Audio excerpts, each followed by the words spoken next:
right, everybody. Welcome to the third annual Dwell Church Christmas Fest. What a delight to be with you. My name is Matt Stefan. I'm part of the leadership team here at Dwell Church. I got a couple of remarks prepared for you, but first I just want to say thank you to a couple of people who made this all possible. First of all, let's give it up for Lisa and her little elves, this band. And the scores of people that made the Christmas Fest out there possible. They were amazing. Especially these handsome fellas here. Let's see. We got them right here? Yes. So this morning when we realized it was going to rain and we're going to have to move all of those 30 picnic tables, I put out the text message to the local neighborhood dudes. And they all showed up. It took us like 10 minutes. It was amazing. So really lovely of them to do that. Thank you, dudes. That's right. I'm so thrilled to be spending this moment with you guys. It's such a delight. And Christmas is such a special, wonderful time. We know that some people think about Christmas all year long. Some people get that Christmas music going as early as possible. And then others just don't. In fact, this year I've been reflecting on how Christmas can feel a little bit heavier to me sometimes. In fact, I had kind of a shocking experience. I don't know if you know who this guy is. Let's see if you know him. The actor Brian Cox, he's a Scottish actor, and he played Logan Roy in Succession. I don't know if you watched Succession, but he was like major corporate bad guy there. Big bully, abusive to everyone, even his family. So it was shocking for me to hear him voicing Santa Claus in 2024's Netflix That Christmas. I was like, why is this Santa Claus so scary? And then finally I was like, it's Logan Roy. This guy's freaking me out. In this movie, he says something that I think is so true, it resonated with me deeply, which is that at Christmas time, whatever is already in your life is amplified. So if you're in a joyful season of life, at Christmas, it feels even more joyful. If you're in a busy season of life, Christmas feels so busy and so anxiety-provoking. And if you're in a heavier season of life, Christmas somehow feels even heavier. And so whichever season of life you are in, I hope that you feel just the warmest welcome here at Dwell Church. Dwell Church is coming up on its second birthday, and we are an experiment to see what happens when we found a church on the following 5 core principles. We want to be Jesus-centered, research-based, trauma-informed, diverse, and affirming and inclusive. And we're exploring what that looks and feels like. And I got to say, Dwell Church people are amazing. I am feeling so lucky to be spending this season of my life with y'all. And I'm glad you're all here tonight. Now, as Lisa said, could be someone dragged you here. Could be you don't imagine yourself ever sitting in a church. Luckily for you, this is not a church, it's a school gym. And we've done our best with it. But if you are sort of like, this is not really my scene, I hope that tonight you find some divine spark, something that feels like, gosh, it is just for you. Because Dwell Church is a place where we are working hard to be a community where everyone gets to feel safe, known, and loved. I hope that's what you feel tonight. Now, I want to invite everyone back to Story Night. Story Night is amazing, and I've been thinking about Story Night. Maybe you have a favorite Christmas movie. We sure do. We've been going through all of them, all the classics. Every year we have a contest to see how many times we can watch Home Alone in December. Our record is 8.5. I don't know if it's ever going to be broken, but that's what we do. And why do we love Christmas movies? It's because stories are amazing. They're formative. They're even transformative. And so for me, when I watch like the right Christmas movie for that evening, I feel like, oh my gosh, I no longer feel alone. I feel connected. I feel like I can overcome something. And it's just Kevin beating up on those 2 guys. Why is it so good that I feel this way? What I think happens to us when we hear a story is we identify with the characters in a way that lets us feel less alone. So it's Story Night. That's the goal. We're going to tell an amazing story. And sometimes I'm like, why am I so impacted by these fictional stories? They're so amazing, right? But I'll tell you what, when the stories of overcoming and connection really happen to someone that we actually know, it becomes even more powerful. And so Story Night is a curated storytelling event. The storytellers will have a coach. It's a really good experience. But you and I will get to leave feeling deeply connected and full of hope. So maybe you're not a church person. Maybe this is just not your scene. This might be worth coming back for, though, into the school gym on January 25th. Hope you'll consider it. We'll put up this QR up. We'll have a Christmas coat. No, We'll have a QR code maybe at the end for us to put you on a registration. Maybe you don't want all the emails that I send every week, but we'll just give you a simple reminder the week right before January 25th. Now, I don't know if you guys knew this or not, but Christmas is a big deal, okay? Yeah, that's right. Something like $1 trillion is going to be spent on Christmas presents this year. That's insane, right? About 40% of it will be put on credit cards. Also insane. And I don't know if you know this either, guys. In the Bible, it was a big deal too. Christmas is also a big deal in the Bible. So in the book of Matthew, they use this special Hebrew word, Emmanuel. It means God with us. And to make clear that it's not just God with the Hebrews, Matthew tells this amazing story of the Magi. They're something like kings plus astrologers. They give very fancy gifts, so probably they were royalty. And this is the story way of saying God isn't just with the Hebrews. He's with people from far-flung places. He is with all of us. And then in the book of Mark, it frames the story as good news for all creation. It's not just the Hebrews, it's all humanity, but it's not just humanity, it's all of the material world. Good news for all creation. And then in the Gospel of Luke, it tells stories of hope and of joy. All around the birth of Jesus are stories of long-awaited promises fulfilled. In fact, last week when we talked about those, I was trying to find the right diplomatic way to say that it was like the wise elders of the community that were having their hopes fulfilled, but it was the old people. It was the people who've been waiting their whole lives for something to meet them deep in their heart. And they had these long-awaited promises being fulfilled all around and associated with the birth of Jesus. Now, in the New Testament, the word joy is used 130 times. It's a collection of very joyful documents, but those are concentrated in Luke. And I was listening to a Bible scholar this week that said, all of the New Testament is very joyful, but Luke was stoked, more so than anyone else. This dude was excited. And so we got to ask the question, what were these guys so excited about? Why were they telling stories like in Luke of the angels singing songs to shepherds, and the shepherds are terrified? And then the angels tell them, we bring good news of great joy to all people. What were they so excited about? I think it's very simple. They're excited about the prospect of new life, that they could somehow be made new, that there's some newness, some renewal that happens when these people meet even the baby Jesus. And so we did Matthew, Mark, and Luke. What about John? All of the Gospels have a certain perspective. There's 4 different types of stories here for all kinds of different peoples, different angles on the life of Jesus. And John is telling the story from the angle for the poets and the philosophers. And so he does it a little weird, a little unique. Here's how John tells the nativity story. It goes like this. In the beginning was the Word. John's secret code word for Jesus is the Word. It is as if God had a message for us, a message for humanity. What did he want to say to us? What God wanted to say to us was the person of Jesus. Jesus is the Word of God. In the beginning was the Word, and the Word was with God, and the Word was God. He was with God in the beginning, and through him all things were made. And without him nothing was made that has been made. And in him was life, and that life was the light of all humankind. And the light shines in the darkness, and the darkness has not overcome it. John is talking about the prospect of new life. And we know that because he cleverly associates this with the first words of the Bible. The Bible begins in Genesis. In the beginning, God created the heavens and the earth. And John is saying that was creation, but in Jesus there is new creation. In the beginning, same phrase, was the Word, and in him was life for you and me. Tonight I want to tell you 2 stories about new life. The first has to do with the 10 years I spent not going to church, that I used to have a very deep suspicion about churches like this one. I want to tell you a little bit of that story. And then I want to tell you about a time that I personally witnessed someone receiving new life. I got to see it with my own 2 eyes. But as we talk about this sense of being made new, or as John frames it, of new creation, that you and I have the prospect of new life, I got a question for you to think about. What in your life do you wish could be made new? What is that part of your life that if you could wave a wand, it would all be renewed or newly created?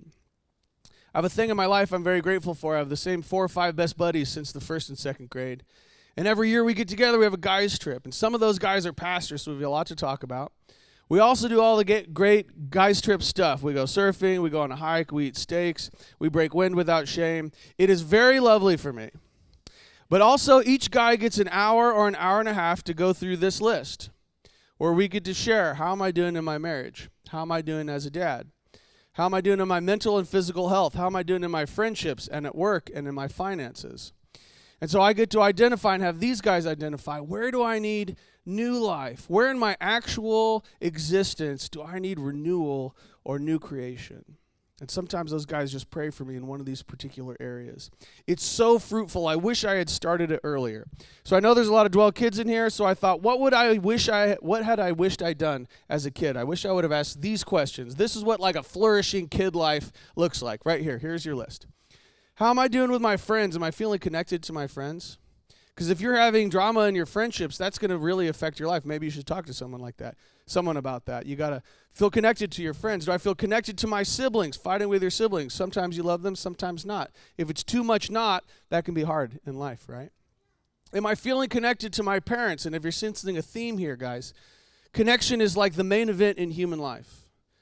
Human connection is the purpose of our existence. So yeah, those are a big deal in those categories. But there are other categories too.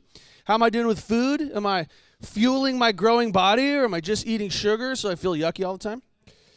How am I doing with the internet, my relationship with the internet? Am I letting it eat my brain or not? That's a great question for you to ask yourself and reflect on. Or I think this is the metric for how you know if a kid is thriving. Here it is.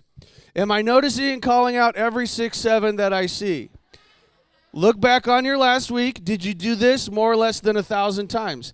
If it's under 1,000 times, are you living your best life? You have to have an honest conversation with it, right? So I gave you my list, but you might have to make your own list, right? Your life is so much different than mine. Maybe your list is completely different. So think about it for a second. What are the categories that really comprise my actual human life? And how would I know? Am I doing okay in these categories? So here's my list again. Now, what's the point of this list? The point of this list is that if you pay attention and you get the right help and you pray over it and you work hard, that you're crushing it in all of these areas. That's the goal, right? Turn to your neighbor and say, I'm sure you're crushing it.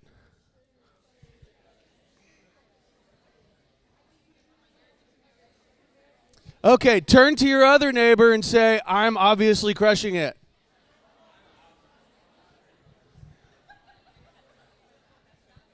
I'm sure you all are. I see your smiling, very happy faces. You're crushing it. The question is this: what do we do when we're not crushing it? Let me tell you what we normally do. I used to work at a place, and it had terrible internal culture, right? Maybe you've worked at one of these places. And the people really did not get along. There was a ton of conflict, and people were always crying or quitting or getting fired. And I was part of the management team, so after decades, I was like, maybe we should try to fix this, people. So they got a consultant, and the consultant told them, the culture here is like, we love you, we love you, we love you, you're fired. Because they were dismissing people for performance-related issues after giving them almost no feedback. They had a decades-long history of doing that, right? And then as we were learning about this, a friend of mine told me, actually, that was how my first marriage was. We love you, we love you, we love you, you're fired. That when there are real problems in our lives, our first instinct is to not address it as long as I possibly can until it explodes. What do we do when we're not crushing it? We almost always turn a blind eye. This is our first best instinct, right? But when I look at my list and I give it an honest appraisal, it turns out that more often than I would like to admit, I am underwater in one of these categories. I've spent long, painful seasons underwater in one of these categories. And here's what I have learned about following Jesus, that even when I am underwater in one of these categories, in a very serious way, the game is not lost. Does that mean I don't feel lost? Oh, no, I feel lost all the time. Not only do I feel lost, sometimes I am actually lost. During the pandemic, I was feeling very lost in my marriage. I was feeling very lost at work. I was feeling very lost in my mental health, and to a lesser extent as a parent. It is quite normal, actually, to feel very lost in one of these categories.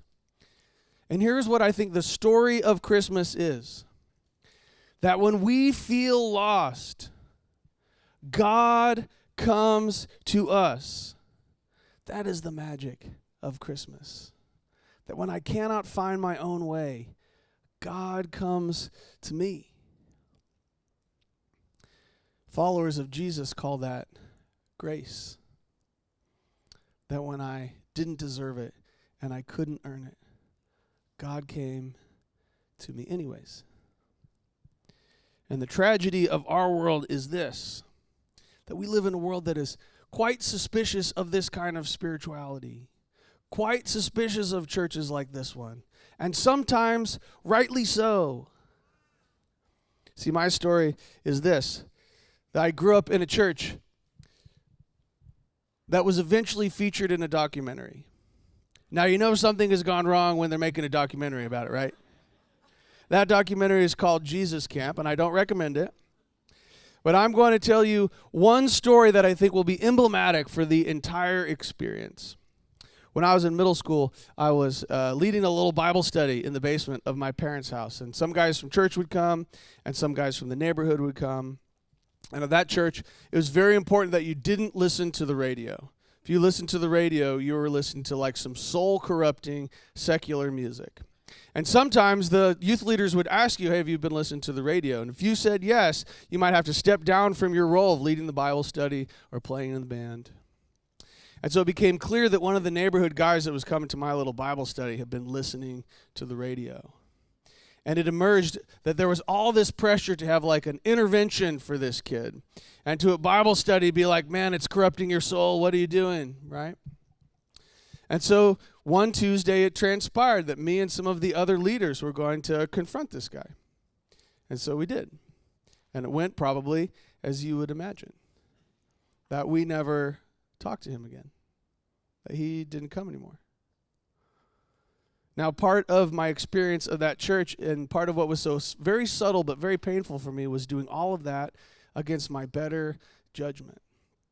And if you have to do things over and over again against your better judgment over 5 or 6 years, it bends something, it breaks something. And in that church, eventually, when I was a junior in high school, there was a huge explosion. Half the people left, and I was heartbroken, and I was left with this very complicated relationship to the gathering that is sometimes called church. I knew that people there loved me, and they taught me about Jesus, whom I found to be very real and life-giving to me. But also, I was like, if that's what churches are like, never going back in one. Now here's why, even as a 7th grader, it was against my better judgment to be doing this to this guy.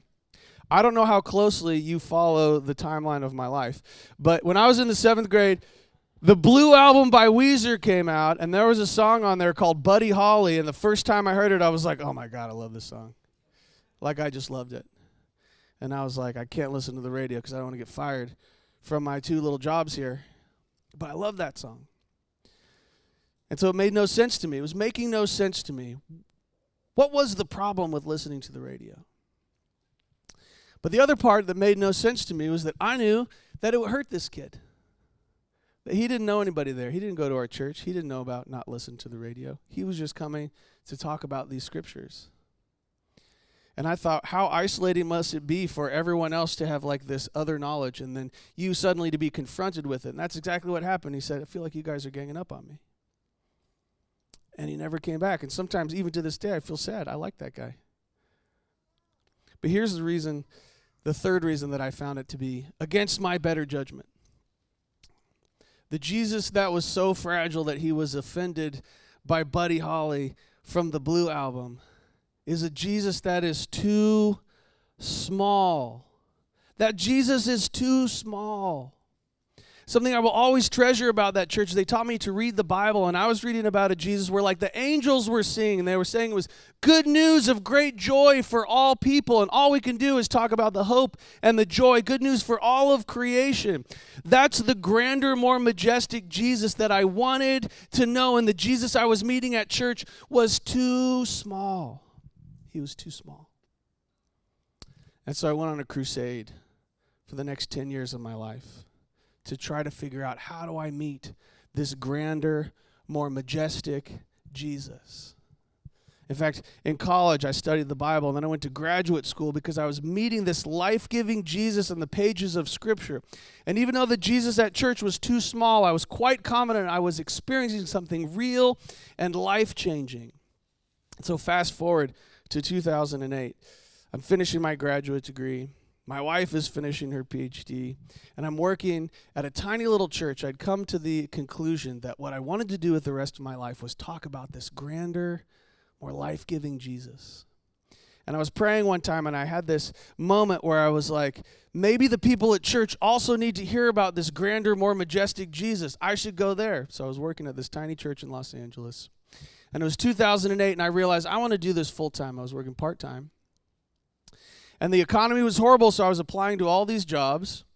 And to make ends meet, I was also working at the Coffee Bean and Tea Leaf in Hollywood, California. I was a barista. So a lot of nights I would close the shop, and my coworker, my shift manager, was a girl named Kat. She was the bravest, most interesting person I've ever met. She worked 40 hours a week at Coffee Bean and Tea Leaf, supervising a knucklehead like me. And then she went to school full-time at UCLA.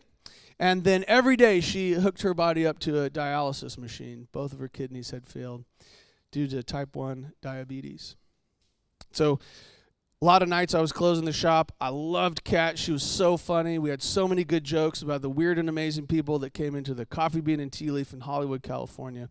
It was amazing. One night, 9:45 p.m., I'm thinking, man, in 15 minutes we can close the shop, but people still need their coffee in Los Angeles at 10 p.m. Two guys come in. And it quickly became clear to me that they were not interested in getting coffee. In fact, after a while, they asked, hey, can we pray for you guys for anything? And I was like, oh, no, this doesn't always go great. So I was going to run some interference for my friend Kat. So I was talking to these guys. Finally, they passed the sniff test. And I was like, you know what? Actually, I'm working part-time as a pastor. I'm learning to be a pastor. And I would love to have a full-time job doing that. It's really hard in this economy. And they turned to Kat and said, is there anything we can pray for you about? And she said, no, I'm good. Now, I talked with her some about my own aspiration to be a pastor, and she had shared some with me about her faith, that she attended a historic black congregation with her mom sometimes. We talked about faith quite a bit. I was a little surprised that she didn't have anything to say. So they prayed for me, and it was fine, and they left. And I asked her, you know, you got the UCLA, you have to work with me, and you're on dialysis. There's nothing there that you wanted prayer for? And she said, you know what? I actually really like my life. And I've come to accept that dialysis is going to be part of it for as long as I'm alive. Because in L.A. County, she was 2,800 and something on the list to get a transplant. And she said, this is just going to be part of it for me. So I didn't think that praying with those guys was going to regrow my kidneys. And I thought it would be better if we just closed things up. 2 weeks later, two different guys came in and asked, could they pray for us? And I said, well, are you guys part of like an organization or something? Because we just had these guys. They're like, no, we're on vacation with our families. We're just walking around. And we felt like we wanted to pray for somebody. So I shared with them about wanting to be a pastor. And they asked, Kat, anything we could pray for you about? And she said, no, I'm good. And in a genuine moment of uncouth, with no filter, I blurted out, don't your kidneys not work? And she said, well, there's that. And so these two guys prayed for us. They prayed for me to find a full-time job, and they prayed for her. And I thought it was going to be weird, but it was actually quite lovely. And 2 weeks later, I got a call from a place called Sunnyvale Presbyterian Church that they wanted to hire me. And 2 weeks after that, I was on a trip, an international service and learning trip with their high schoolers. And I was like, oh my gosh, I cannot believe it transpired this way. And over that summer, I got to know all those kids. It was amazing. And then I was getting ready to preach my first sermon to them. It was actually about Matthew chapter 1, Emmanuel, God being with us. I remember it so clearly. Sunnyvale Pres has a great property, so we took all the kids out on the lawn. We're going to preach to them this sermon. It was like sunset, gorgeous Bay Area summer night. It was amazing. And right before I got ready to preach the sermon to them, I got a call. It was from Kat. And I was like, oh my gosh, I can't wait to share this moment with her. So I'm like, yeah, oh my gosh, I'm loving this job. I'm about to preach my first sermon. I can't believe it happened this way. And then she said, you know what? I can't believe it happened this way because I'm about to get a kidney transplant. that by some genetic anomaly, she was the only match healthy enough on a list of almost 3,000 people. And I said, oh my gosh, that's the most amazing thing I've actually ever heard. When is this going to happen? And she said, right now I'm being wheeled into the OR. This is my last call that I'm going to make. I just wanted to tell you that those weird guys prayed for us, and here we are. And every couple of years I tell that story, and I call her, and I check in with her. In the pandemic, she got married, and she got a graduate degree, and she's living this amazing, flourishing life. And I got to stand up close and personal and see it happen.